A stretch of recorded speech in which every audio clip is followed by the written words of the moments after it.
Hey everybody, welcome to this week's Roundup. I absolutely have to thank everybody that I got to hang out with at Retro World Expo last weekend. I had such a blast. Every single person that came over to the booth was absolutely awesome and a blast to talk with. I was lucky enough to hang out with some of the coolest people in the booth. We got Steve from RetroTINK, Lou from Lou's Retro Source, Chris from Displaced Gamers, and of course Tito from Macho Nacho, as well as a bunch of other awesome people that kind of popped in and out to hang out all weekend long. And I obviously got to thank Chris and Lance, who run Retro World, for always taking such good care of us. And I don't know, I can't say enough good things about it. Honestly, I had so much fun. I really appreciated everything. And a massive shout out to Tim Kitzrow, because I've met him before. I've hung out with him. He's always awesome, but I've never been across a booth from him before.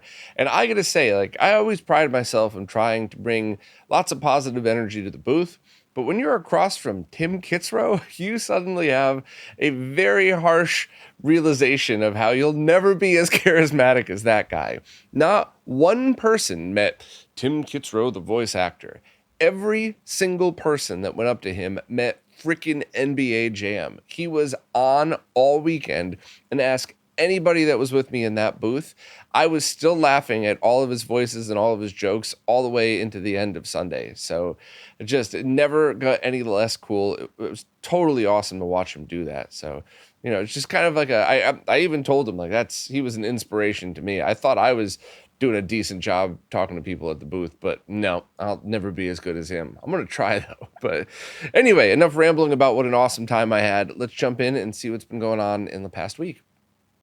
First up, Atari has just announced the 2600 Plus, which is a software emulation-based HDMI outputting console that plays both 2600 and 7800 cartridges. It comes with a controller as well as a 10-in-1 cart where you could select the game based on dip switches, which is a hint that it's probably not going to work with ROM carts for all the same reasons these software emulation-based consoles don't. You have to essentially dump the ROM to the cart before playing it. The price is $130, and it is interesting.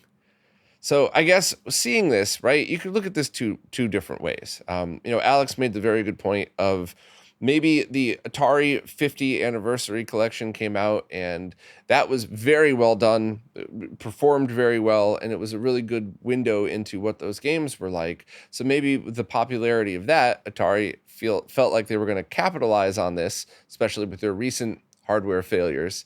But the other way to look at it is, how can I put this? Anybody ever see Married with Children? Remember that running gag about how the only important thing Al Bundy ever did was scoring 3 touchdowns in one game in high school? Kind of feels like all they got left is just going back once again to the 70s and not just trying to make anything that makes sense today. So yeah, this was kind of funny for me to see. Also, it's $130 and it looks cool, but if price is a factor for you, you should probably look into the Hyperkin 2600 console, which doesn't really look like the 2600. However, out of the box, it's totally fine. There was a lot of nitpicking about it, but really, if you break it down, it's totally fine and respectable for the price. And if you wanted to, you could end up loading custom firmware on it to have a more enhanced version of the software. I covered that a while back, a couple of years ago, I think, where the homebrew community really just dug into that and made it even better. So this is really just a question of, like, who is this for? Is this somebody that liked the Atari 50 collection and wants to buy a neat trinket that looks very cool on their shelf? I definitely would give them that. I don't really know, but this is certainly something that that just kind of made me giggle when I saw it, because it just felt like a weird cash grab to me. But maybe I'm wrong. I hope I'm wrong. I certainly wasn't wrong about the VCS. That's a lot of people got very angry at me when I said that thing was going to flop the moment it was announced. But hey, guess what? So I hope this one does better. Next up, ROM hacker DJ Edit has just released a ROM hack for the Game Boy Advance game Wario Land 4 that allows for force feedback and rumble support. In order to use this on original hardware, you are actually going to need the Easy Flash Omega Definitive Edition, which has Rumble support built in. And I believe you can use it on the Analog Pocket. However, if you use it there, I don't think Rumble support is built into the Pocket by default.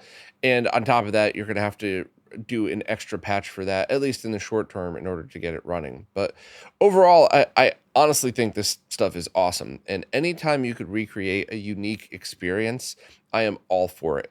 You know, whether it's something as ridiculous as the Sega Master System 3D glasses or something a lot more practical like Rumble support in the Game Boy Advance, I just think it's very cool, and it opens gamers up to experiencing what used to be, what could have been, what might have been. And I think Wario Land's probably a really good game for that, because, you know, Wario's whole butt drop thing probably would be pretty neat to have going if you have Rumble support on your console. So any more information you need on this, Alex put a lot of it right here in the post, so you can check it out for yourself. But I think this is absolutely awesome, and I think it'd be neat to see more of those. And actually, DJ Edit did a few other force feedback patches as well, so definitely check out Alex's post for more info. So I was finally able to post a video about the RetroTINK 4K. For the record, Mike never told me not to, but I pride myself in always keeping my mouth shut about people's products until it's ready to go public. So once Mike announced the public beta and sent review units out to other people, I decided to do an intro video.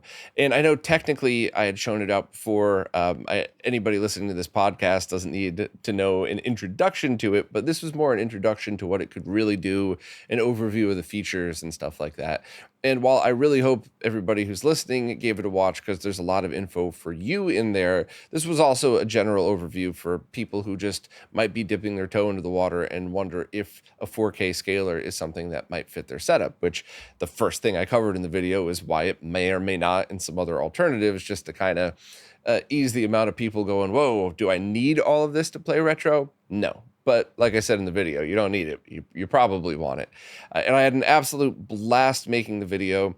And also, I had spoken to a lot of the other people who got beta units of this and said, you know, do we all want to do the same exact video? Would you mind if I just did the intro and then I'll just promote all of your other videos afterwards? And everybody thought that was cool. So I just think that's absolutely awesome. Now we get everybody kind of concentrating on one of the many things you could do with the RT4K. And I'm so excited to see My Life in Gaming, Digital Foundry, and GameSack's videos. And I've already been following all the Wobbling Pixels posts on social media. So it's been very cool to see this thing, finally show people this and show everybody what it could do. But as you could expect, absolutely no chance that I was able to show all the features. And the only things that I wanted to cover is some of the things that really stood out over the RetroTINK 5X that it probably would never be able to do based on the hardware limitations, which that's not an insult, just it is what it is. But I also wanted to get kind of the basics in there, like how does it work? Just plug it in and set your input. You don't need to worry about anything else. But if you want to, check out how the profile system works. Look at these amazing new scan lines, et cetera, et cetera, et cetera. Also, why you might care about 1080p 120 over 4K 60. I think that's something that I should probably do or work with other smarter people to do a whole video series on. But hopefully this was a fun introduction to the product. I'm really excited about it. And like I keep saying, it's not for everybody's setup. But I think the people that were watching it really got it. You know, even the people that were like, this is definitely not for me. I already have a calibrated BVM and I have no desire to use a flat panel. But I liked the video and it's cool to see what this thing could do. I got a lot of comments like that, which is totally fine. So hopefully more people will be able to check this out. Hopefully we'll get more videos coming out soon. And I will definitely be following up on a bunch of things. One video I absolutely want to do is show how I've been using an HDMI matrix switch to decide whether to send certain content directly to my TV or to run it through the Tink first. I think, while that's something that when I explain it sounds really complicated and confusing, but if I actually show you how easy that is with a video, I have a feeling a lot of people will be picking one of those up to use with it as well. And I also showed an HDMI audio extractor. And speaking of the HDMI audio extractor, I wanted to do a separate post on that just to explain to people my exact test criteria, how you may or may not want to use it in your setup, and just to give a basic overview. So first of all, the basics are this is a box that takes an HDMI signal and passes that through completely unchanged. So HDMI in, HDMI out, but there's also a second HDMI output that is only the audio channel and nothing else, but it's unchanged. It doesn't compress or over compress the audio or anything like that. And those are the features that I was really looking forward to testing. I did test the coax and SPDIF output. They work. I didn't even test the analog audio output because it might be fine. It's probably just as good as the other ones I've tested, which were very respectable for a cheap box, not something that you'd ever really want to use as a stereo DAC, but fine if you just need to check or you have a quick solution or you need a quick solution. But I really only cared about making sure Dolby Atmos passed through without messing with it at all. And for that, it worked totally fine.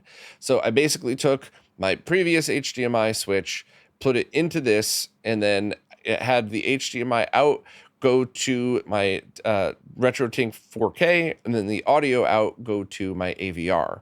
And that way I was able to take movies like 1080p 24 based stuff that had an Atmos soundtrack and send that to my AVR and then still pass the video through to the TINK to do that cool 96p thing on my projector, even though the TINK was not compatible with the Dolby Atmos audio. And in this context, it completely solved that problem. I do actually think the HDMI matrix switch would be about the same price and a better solution for many setups, but this is perfect if you already have an HDMI switch and now you just need a way to send one to the TINK and then separate the audio for your AVR. This would definitely be a great addition to an existing solution, especially if you bought something like one of those 16-port expensive HDMI switches. That would definitely be a great addition. Maybe just a splitter with downscaling on one of the ports might work as well. And that's the other use case I wanted to talk about. If you have an AVR that supports all of the modern audio channels like Dolby Atmos, but their HDMI inputs are limited to 4K 30, and you wanted to pass through a higher source, you could probably use this as well. I no longer have that very awesome Anthem amp that I used to have, which would have been the perfect test box for this. But the other thing that you definitely could use in that scenario is the switches the splitters I previously reviewed in that shootout, where you send it 4K 60 and one of the outputs is 4K 60 and the other is 1080p 60. So that way you could drop it down to the more compatible format. But overall, I wanted to share this because while most people that buy the TINK 4K are probably going to have other solutions that allow them to get their audio out while still passing the signal through for any of the audio channels that the TINK 4K doesn't support, this is absolutely an excellent choice if, for whatever reason, this is the setup that you need. Now, full disclosure, I did not test VRR. I did not test 4K 120 HDMI 2.1 sources.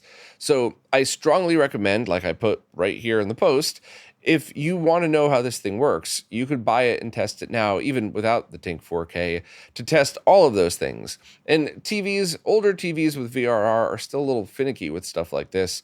So it is very plausible that one person could buy this and it would work flawlessly with 4K 120 VRR, and another TV it might not. So if this is the type of thing that you were looking to pick up for your TINK 4K, maybe buy it, while it's still in stock now, test it. Make sure it works with your setup, just HDMI in and out directly to your TV or existing setup just for a test point. And then you could return it if it doesn't work with your setup. I did also want to talk about this because it supports PS3 input. So if you needed something like that as well, you could add this to the list of many devices that support that. People listening audio only are wondering why I'm laughing at myself like a moron. You'll figure it out, I'm sure. Steve from RetroTech recently did a video about the Bang & Olufsen MX5000 CRT, which was a really high-end CRT available for purchase in the US that actually had SCART inputs, as well as a pretty neat glass overlay and a couple of other very cool features like a motorized stand, which I had for my Luva Articos, and everyone that saw it thought it was awesome. I got it and I thought it was like quirky and weird and assumed that some of my friends would tease me for it, and everyone was like, your TV moves? That's so cool. And this one has something very, very similar. So if you're interested in any of this stuff, I would absolutely check out the video. But if you're like at work and can't watch a video or something, Steve did a great job writing a post about this. So you could just do it written, or you could check it out written with pictures and stuff like that as well. But I absolutely love looks into strange and weird CRTs like this, because even if it's something that you're not interested in buying yourself, they're so unique and strange, and it's absolutely worth just taking a good look at if you're into it. The only other thing I'll note is I remember hearing Steve in private Discord chats complain a lot about how bad the remote was. So if you end up with this TV, you might want to get a universal remote too. But I highly recommend this one. It's a very in-depth look at a weird and awesome CRT. So Todd from RetroFrog just posted a pretty detailed overview of what's going on with that 26-inch LCD-based arcade monitor replacement. And yeah, this one's a shit show. There's no other way to put that. But let me run you through all of the things that are the main points of this. And please check out Todd's post for the details. Also follow Joe, aka Midgeek Crisis, for a bunch of other info on this, social media and YouTube, by the way. But basically, the company Unico started marketing a 26-inch 4x3 LCD monitor for use as an arcade machine replacement. And I'll just start out by saying, in a perfect world, everybody with an arcade machine would want to just go and order a brand new CRT and chassis that bolts perfectly into an existing setup, and you could have it running great forever. But anybody that has arcade machines knows that's not possible. You either spend a lot of time and money rebuilding what you have, or you might end up just going to do something like this, just because in many cases, it's so much easier, or it might even be a temporary solution until you do eventually fix that pain in the butt CRT setup. Still love them, but we all could admit that it could be a giant pain in the butt when you have your arcade machines. So this looked like something that was pretty promising, at least on paper. And then from the moment they started hitting customers, everything just started showing that Unico didn't do the greatest job with this. First, they sent a spec sheet that showed the wrong specs for the monitor, saying it was a 5.4 monitor. And that's just, while that's not a big deal, that's just another point in what I'm about to run you through that kind of shows that Unico didn't put any effort into this whatsoever, really just didn't care about the customers. And let me just continue with the more important ones. First of all, it was supposed to be a 1600 by 1200 monitor, but it looks like it's actually a 1024 by 768 monitor. Might be a 960p, maybe, but it's definitely not a 1600 by 1200 based on some of the shots and analysis that people had done. Also, the LCD driver board, the T-Con board, was actually designed for a 32-inch 1366 by 768 widescreen HD TV. Now, you might say, well, I guess that makes sense. They're trying to keep costs down, so they're leaving leftover parts or using leftover parts from other stuff. Yeah, but let me just make this comparison here for you. Greg from Laser Bear, one person, when he made those LCD CRT kits, which are still up for sale and still awesome, Greg customized the firmware on those in order to work properly for the things that we do, and to make sure that you get exactly what you expected. So that's one person versus a company with the resources to do this. And they couldn't even do that. They just slapped the wrong board on there, which means that if you're plugging this into most devices, you're locked to that improper resolution. You can use Windows tricks to force it, Linux tricks. You could do it with Mister if you want to. And while it will accept that 1600 by 1200 resolution, just like many LCD panels will accept a higher resolution than the panel and scale it down automatically, it's a pain and it's not correct because it's not the native resolution. So that is pretty awful just in itself. But their response to this was pretty terrible. Joe, Midgeek Crisis, showed me some of the responses, and it was basically like, we sold you something that fits. It works, doesn't it? Why are you complaining? And while I'm paraphrasing, the attitude matched absolutely. They even kind of were shady about the latency, because they said that it was 1 millisecond when in actuality it was 6 milliseconds, which that in itself is fine. 6 milliseconds is not a lot of latency, but it's just much like their wrong spec sheet that they dropped in the box. It's just another little thing to add on to the whole resolution and functionality debacle here, and the LCD board. So it's really just terrible. And I kind of had a gut feeling about this from day one based on some behind the scenes stuff that I'd been hearing, and I didn't want to I didn't want to review this at all for that exact reason. Luckily, Todd and Joe and a bunch of other people took the time to dig into this. If you bought one of these, I would probably return it. I don't think they're ever going to fix it. I don't think this is what you were promised. And unless this is really your only solution, I would probably try to return it and get a full refund. If you want to keep it, if it's good enough for now, especially if it's something where you're like, okay, I'm in the middle of restoring a bunch of CRTs and chassis for my panel, so I'll use this one, and just until then, cool. If you want a benchtop testing bracket for it, Todd had listed up on Printables a 3D printed bracket you could print for yourself. But yeah, I mean, this was just insulting from start to finish. Unico really showed that they definitely don't care about the customer. They were willing to ship you a box of lies that didn't perform well, and it's everything about it was just really disappointing. On the flip side, that Arcuda two panels that I tested last year, those were the opposite of this. Those tested better than expected, and even when you set the sharpness all the way up, it was a pretty good look. It wasn't a RetroTINK, but it was a free sharpness setting built into their correctly programmed LCD driver. And I really liked those. And I haven't heard anything from them in a while. There was no bad blood. There's no shade being thrown. It's just, we were going back and forth in emails, very excited to talk about the new things they were coming out. And they said, okay, well, there's a little bit of delays, but we'll let you know as soon as we get the new panel out. And I haven't heard since. So I'm expecting an email, especially after this. Now would be the good time for Arcuda to step up and let everybody know what's been going on.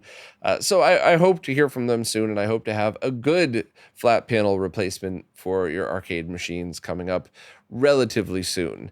In fact, this panel itself might not have been the worst if they used the right driver board. So heck, maybe Unico is going to ship everybody out a free driver board replacement. Highly doubt that, but who knows? Maybe they'll decide, yes, we messed up. We're sorry. We want to make it right. That would be cool. I wouldn't wait for that though. I would definitely just ask for your money back, because I have no faith in that. I will try to follow up with the Arcuda people. I'll send them this podcast, and hopefully this will be some good motivation for them to send some new info and hopefully get all of Unico's customers over to them, because this is not a good solution. And I'm realistic, right? There's definitely people out there that will say an LCD is never a good solution for a CRT replacement. I don't see that. There's too many scenarios in which it's too costly, too expensive, and too physically heavy to lift and move all these CRTs to make it perfect, when you could just drop this in and play your games for now and decide what you want to do in the long run. So hopefully I'll keep everybody updated. The Saturn Bluetooth adapter was in stock over the weekend, but sold out pretty quickly. And I still just want to give a very brief overview of what this is, because I'm sure it'll be up for sale again at some point. But this was the plug-and-play Bluetooth adapter for the Sega Saturn, the Saturn BT from Humble Bazooka, that Stone Age Gamer was selling for about $40 plus shipping. And this is the same adapter the Shiro crew did that very in-depth review of the prototype a few months ago, and they seemed to really like it. If you pair it with a fast Bluetooth controller, you get less than half a frame of latency, which is absolutely awesome. And this is all based off of Darth Cloud's Blue Retro platform, so it's a reliable platform. No one's reinventing the wheel for this one. I would have loved to have seen more made, but I do understand why Stone Age Gamer wanted to just get stock and sell them rather than open pre-orders, although I do hope more will be available fairly soon. So as always, check out RetroRGB, check out the RSS feed readers if you use those at all, so that as soon as these posts go up, you're notified. I try to post on social media immediately. I was at the expo when this came up for sale, but I believe after I posted about it, they were still available, so I didn't just tweet about something that wasn't even available to purchase yet. But they looked awesome, and I really hope that Stone Age Gamer is available to get more stock of this as soon as possible. And speaking of the Sega Saturn, the company GeekyFab has just released a USB-C adapter for the 3D analog control pad, which is that circular controller with the analog stick as well as the D-pad that has the controller cable hooked up to a module that could pop right out, which means you could just unclip that, plug this one in its place, and have a USB-C adapter completely no cut that is flush with the controller itself. And this will be compatible with basically any USB device, including the Mister, which means this should be a good way to interface with the upcoming Saturn core if you're looking to use the 3D controller. The price is only about $20 plus shipping. I believe it's coming from Japan, so it's certainly going to be more than a little bit in shipping, but this is a very cool looking device, and I'm certainly looking forward to the Mr. crew testing it to see what the exact latency is and also see how it works with that upcoming core. But the Saturn 3D analog control pad is certainly a unique stick. I liked the one that I owned, and I think this is a very cool way to kind of get this via emulation, whether it's on your PC, Mister, or whatever. So if you want more info, check out links to multiple stores in Dave's post, as well as pictures, an animated GIF, and a video showing exactly what this thing can do. But overall, it looks awesome, and I'm definitely looking forward to seeing this thing in action. I believe this is also open source firmware, so if you wanted to, you could certainly dig into this and take a look if any adjustments need to be made. But overall, I like it, and I think it's pretty awesome. Greg from LaserBear is now selling a direct video adapter for Mister that allows you to get component video direct from the HDMI port with no I/O board required. There's a bunch of details I'll discuss later. I'll let you know when you should drop off if you don't care, but please stick with me for the first couple of minutes because direct video is very easy, but kind of confusing to explain. So allow me a moment here. So direct video is a mode that the Mr. FPGA devs have created that allows you to get essentially 240p over HDMI without anything else. All you need is just the DE10 and whatever else is required for the core, the RAM module and a controller, and basically that's it. And if you want to go from HDMI to VGA, that's super easy. You can get any DAC out there. If you want to go to SCART, all you would need is something like the HD15 to SCART or any kind of custom cable that will pass those signals through from that D-sub VGA style port to the SCART connector with a resistor in it. But going to component video is a bit more complicated. You can't just use an HDMI to component video converter because 99.9% of the ones out there don't have the required circuitry in them to do this correctly.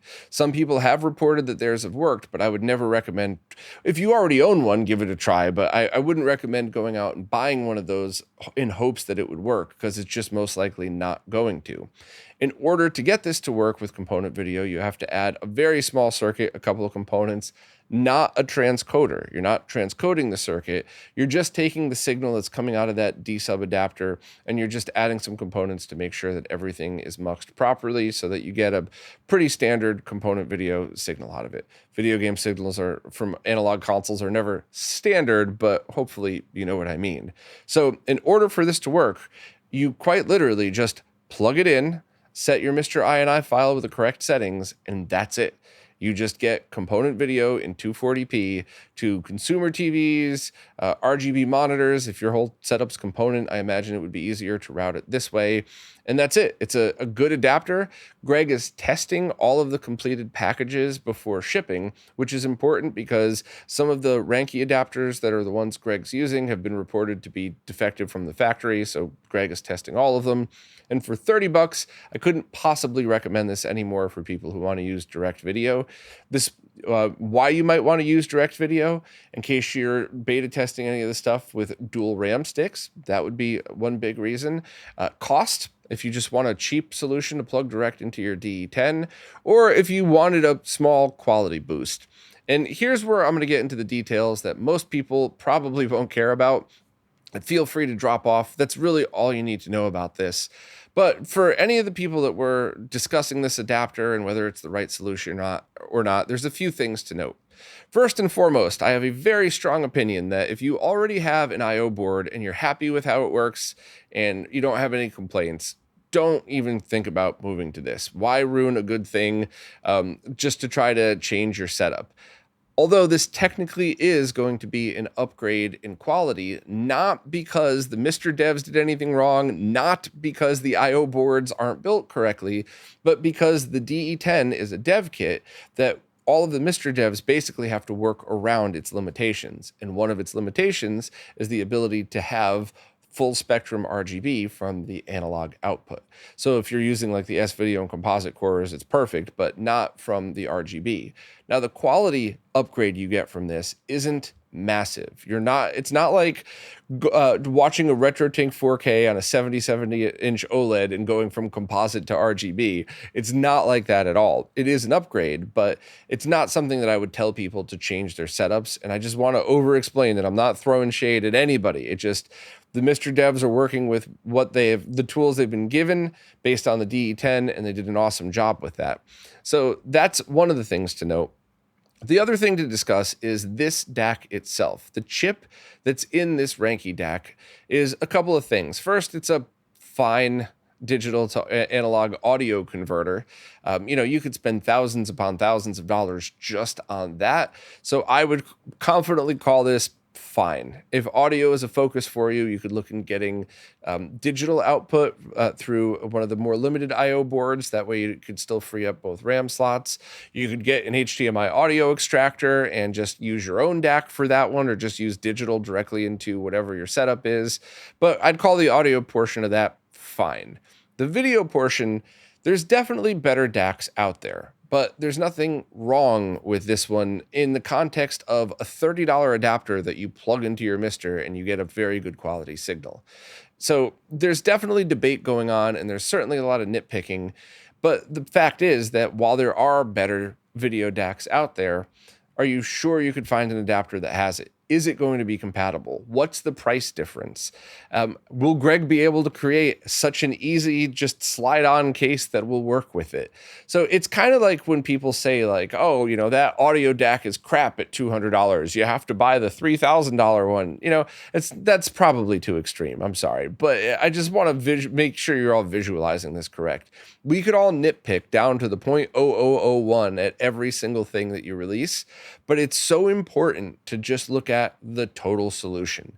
So it is very easy for people to say, oh, these Ranky adapters, these are, not even any good. These ones are better. But are you thinking of that in the context of $30, plug it in, you get a better signal than the IO board? I don't think so. I don't think any of the nitpickers are seeing it that way. So if you hear people throwing shade at this, don't blame Greg.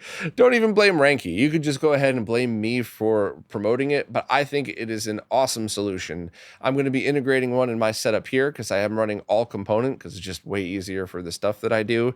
And if people really want, I could send different comparison shots through the RT4K just to show the different options for this. But I'm standing by this recommendation wholeheartedly. I think for the price, it's absolutely awesome. And I especially think that since if you buy the $30 version, the complete, what you're really paying for is, the tiny little circuit, a cool 3D printed case, and Greg's testing this for you before you get it. So it's not like when you buy those cheap DACs from the Amazon page where I always warn people, test that before the return period, because you never know. You might get one of the ones that isn't compatible with 15 kilohertz. You might have a bad one, whatever. You don't have to worry about that. You just buy it and plug it in. So if you sat through all this word vomit, I'm sorry. I just wanted to address some of the nitpickers, because while they're not wrong, I think you're definitely entering the level of pedantic banter that sometimes it just kind of drives me crazy. So for a $30 plug and play component video solution, this thing's awesome.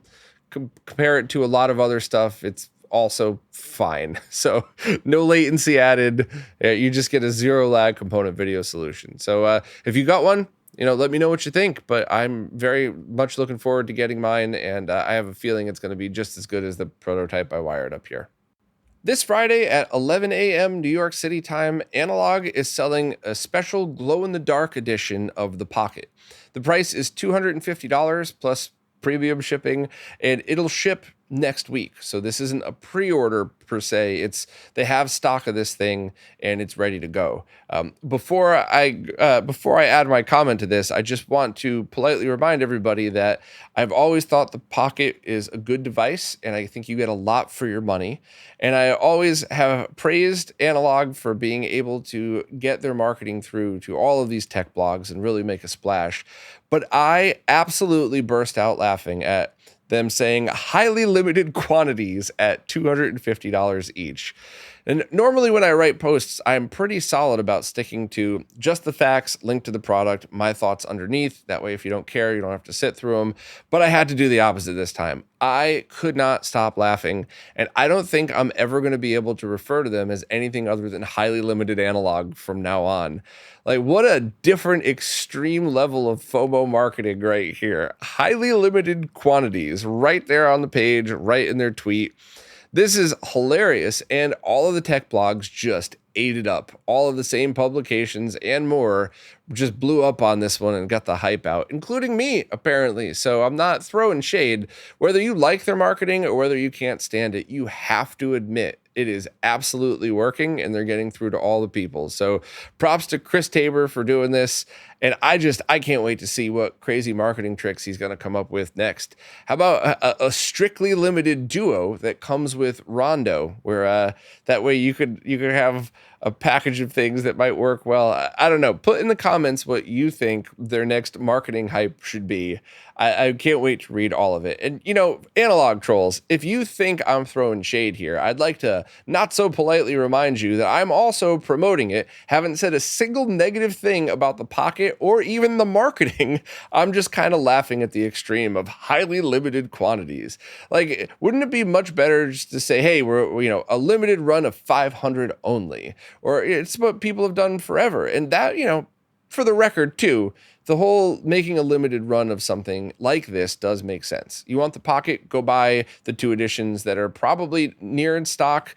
The pre-orders have gone down to very, very short wait times compared to what they were. So they're not dangling the only edition of the Pocket in front of you. They're just saying, hey, we took a risk on one small run of the glow-in-the-dark ones. I personally think they look cool. It's up to you if you agree. It's whatever. There's no wrong answer to that. Whatever your opinion's correct.